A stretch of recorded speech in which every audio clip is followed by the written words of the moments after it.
We're now leaving the centre of Windsor to our left, while on the opposite bank to our right is Eton, with some of the Eton College boathouses lining the waterfront. Rowing is a popular activity at Eton, the boys choosing either that or cricket as their summer sport. Those who choose cricket are known as dry bobs, whilst the rowers are called wet bobs. We're now proceeding upstream on the River Thames, which takes us in a roughly westerly direction. This would lead eventually to Oxford and beyond, though to reach Oxford would take approximately 2 days by river from here. This is mainly due to the 23 locks between here and the middle of Oxford, each one taking up to half an hour to negotiate on a busy day. There is a speed limit on the Upper Thames of a little under 5 miles an hour, added to which the Thames takes a very meandering course, so all in all it's not the place to be if you're in too much of a hurry.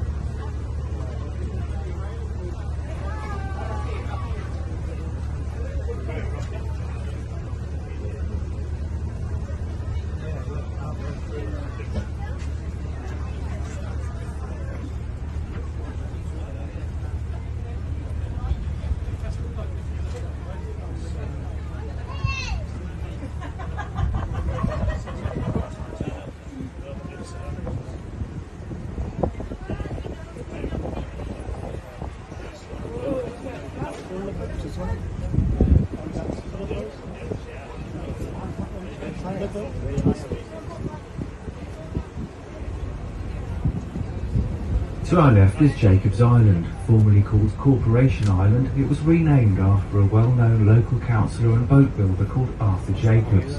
It was here that some of the largest wooden boats, almost twice the length of this one, were built in the now dismantled and long-forgotten boathouses and slipways of the Jacobs Yard. As we proceed past Brockhurst Meadows to our right, some more of the Eton College buildings become visible, as do the spires of Eton College Chapel, which is built in an almost identical style to St George's Chapel in Windsor Castle.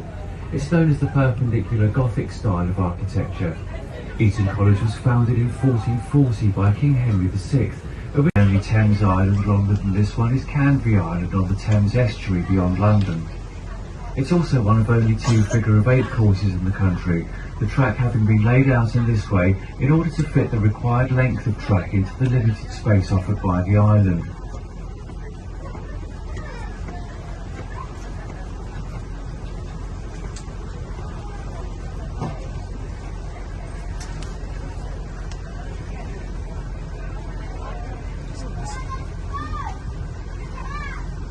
Remember last time when we went that way, when we took a boat ride? You remember? I think that should be on the right side.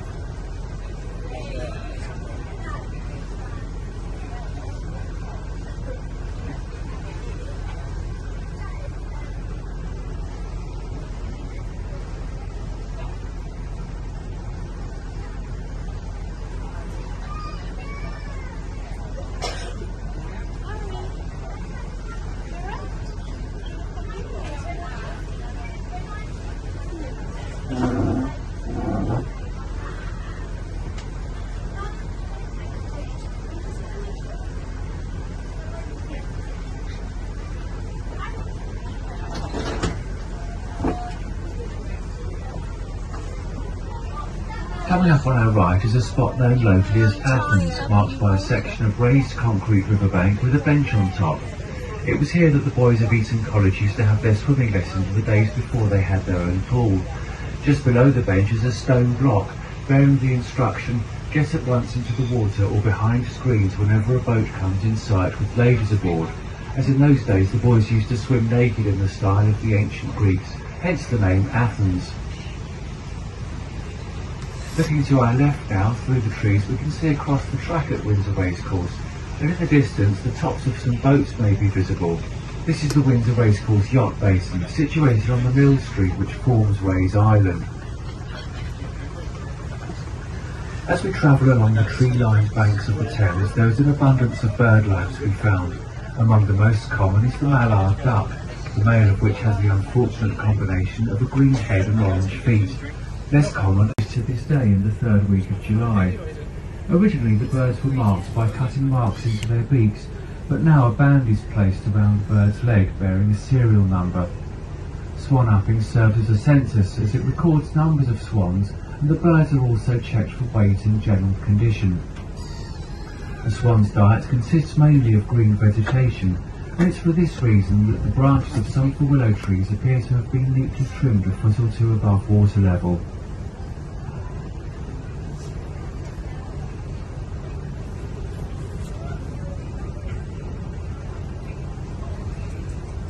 To our right we will pass the mooring pontoon and jetty at Windsor Racecourse, allowing the French Brothers fleets to transport racegoers to and from the course whenever there is a race meeting or any other event being held here. The journey takes a little under 10 minutes each way and allows racegoers to have a relaxing drink on board whilst avoiding the tedious traffic jams which always occur on race days. As we once again round Clewer Point, we will pass the grounds of the Clewer Mill House to our right, the main building being a red brick Georgian house set back from the river beyond the two cottages which are immediately visible. A mill has stood on this site since the 10th century and was mentioned in the Domesday Book as having a value of 10 shillings. It was powered by the mill stream which forms Ways Island and continued to mill corn until 1900. After this time it was converted to residential use, and during the 1970s it was the home of the British actor Michael Caine.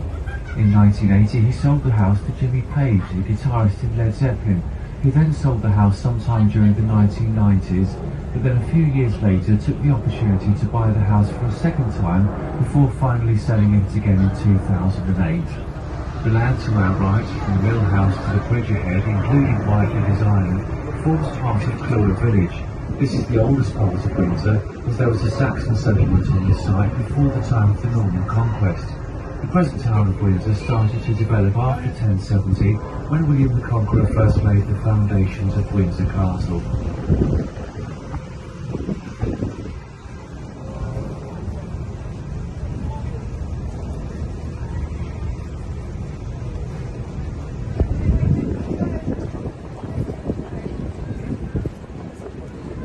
Made his UK debut. The mural coming up on our right, stretching across the base of the bridge, was commissioned in 2012 as part of the London Olympic Games, as it is on what was known as the Windsor Games Walk, leading to Dorney Lake about 2 miles upstream. The venue hosted the rowing and canoe sprint events.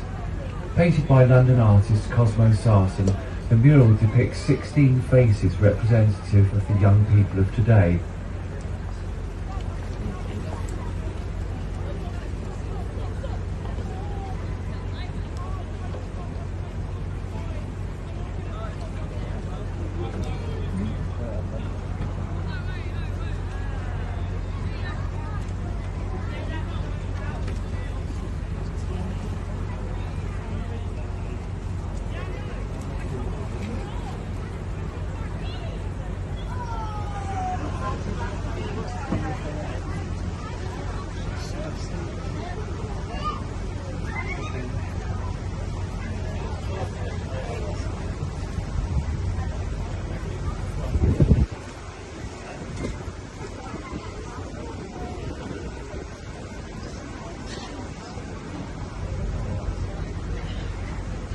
We're now passing Whiteley's Island to our left. The name is misleading as it is in fact a plot of land forming the downstream end of a much larger island.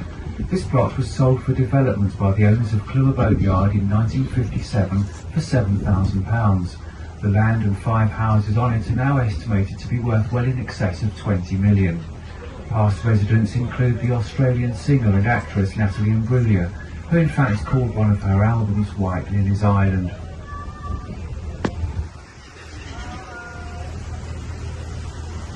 Goes downhill following the gradient of the land, and for the first 140 miles it passes through 45 of these lock and weir systems spaced along this section, which is known as the Upper Thames.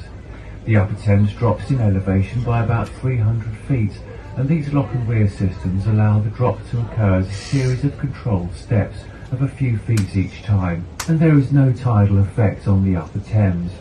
Boveney is the 36th lock from the source, and there are another 9 downstream of here, the last of these being at Teddington, west of London. Beyond Teddington, the remaining 75 miles of the Thames becomes tidal as it flows through London and on into the North Sea.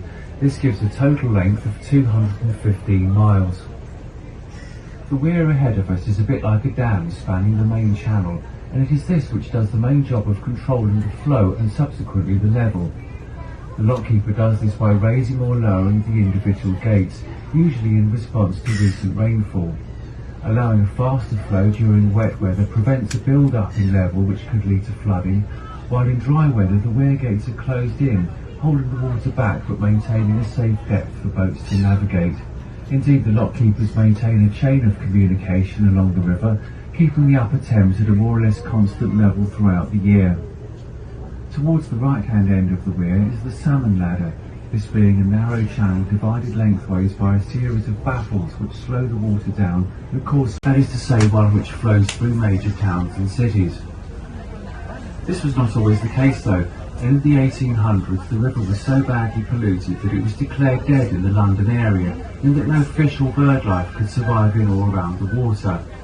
The smell of the river was unbearable to those who lived or worked near it. Diseases such as typhoid and cholera were rife, and this period was known as the Great Stink. For Londoners, things improved greatly in the 1850s with the building of Joseph Bazalgette's enclosed sewage system, and elsewhere along the river many improvements have been made, and the process continues to this day. The colour of the water is deceptive. Despite looking dirty, the brownish-green tint is caused by naturally occurring sediment and microorganisms. Having turned around, we now embark on the downstream leg of our journey, which would take us to London and then on to the North Sea, and for the same reasons as mentioned before, the journey from here to central London would take in the region of 12 hours. However, we are not limited to the River Thames. In fact, much of England is linked by canals and rivers. The first canals were built by the Romans for the purposes of irrigation, as well as linking navigable rivers. But it was the Industrial Revolution of the 18th and 19th centuries which saw the most significant developments due to the need to transport goods around the country, as at this time roads were fairly undeveloped.